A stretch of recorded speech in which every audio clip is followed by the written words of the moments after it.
Hi, I'm Kelly Holden, a DLC, and in today's Canvas chat, we are going to learn how rubrics in Canvas can help empower learners. Hi, I'm Sandy Tyndall. I'm a health sciences CTE teacher at Wake Early College of Health and Sciences. I've been teaching health sciences since 2010. I started using Canvas in 2015 and started getting my feet wet with it. And since then, I've just added every year. I set up all of my classes in Canvas. That's where I do my lesson planning.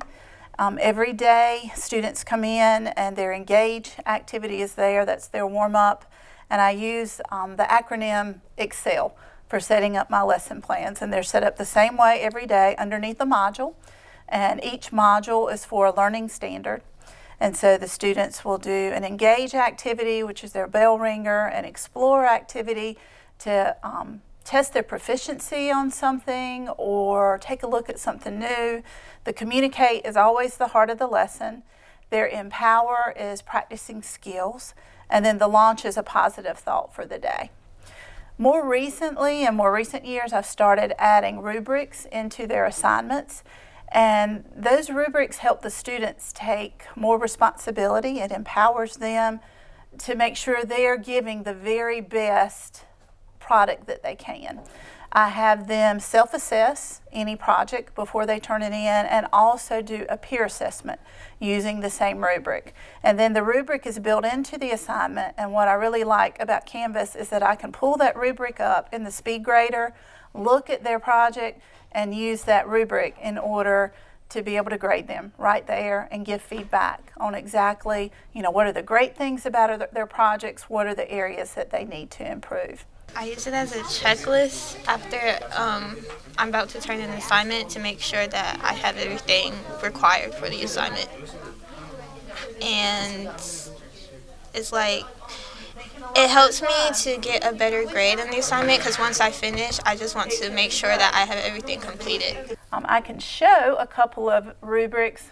I guess one of the most recent ones that students did was a rubric on they used it for one of their honors projects, a directional terms video in Health Science 1.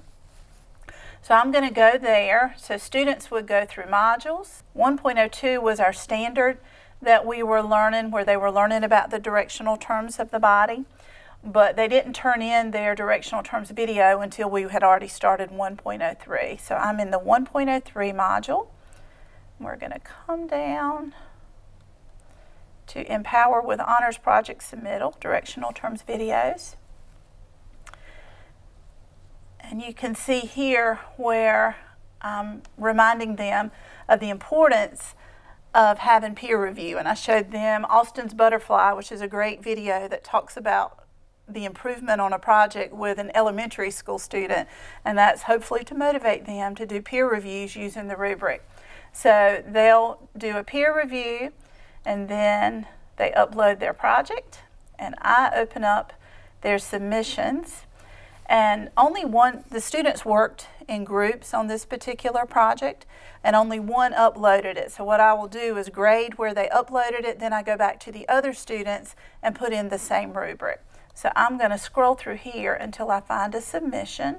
And so here you can see their project, Medical Honors Project Final. I would click on that, look at the video itself, and then as I'm grading, I come over to the View Rubric, and that opens it up.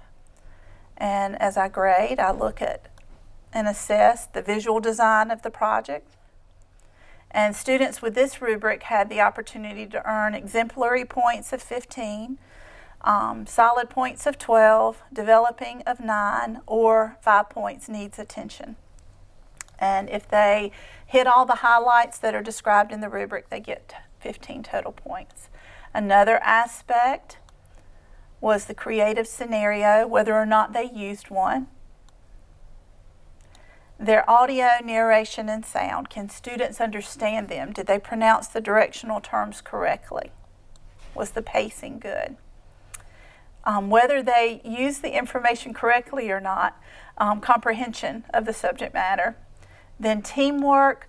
With teamwork, students assess one another's contributions, because one of the complaints that I get as a teacher most often is students saying, I don't want to be in a group project because I'm the one who always ends up doing the work. So to award these 5 points of teamwork, they assess one another, and then I build a spreadsheet and look at everybody's assessment. And they get 3 points for works hard, 2 points they worked, 1 point they hardly worked, or 0 points they didn't work at all. And they assess themselves, give themselves a 3, 2, 1, or 0, and every team member. And then I average it, and if there were 4 people in the team and they got 12 out of 12, then of course they're going to get all 5 points for exemplary with teamwork. So it gives the students a lot of opportunity to give feedback themselves and have some control over their grades. Okay, what I like about the rubric is that I'm able to compare my work to what she says we need to have, and you can also see what she means in each category because there's features where you can add longer descriptions and you're able to see exactly what you have to have, and it allows for a really easy writing process. Another part of this rubric is did they upload by the deadline, to teach students to be dependable and responsible. So upload specifications, and then the technical requirements as well. So did they stay within the 3 to 5 minute limit on their video. So once you click off on each part of the rubric, it automatically grades it. You can see here, this group earned 97 out of 100 points on their directional terms video. You click save, and then it puts the grade right there in the grade box. And you can set it up where it automatically goes into PowerSchool, into your grade book, or you can manually put it in. So it just depends on your preference. But what I like about the rubrics is it gives students a lot of control. And they see what needs improving, and they can fix it before they turn it in for their final submission.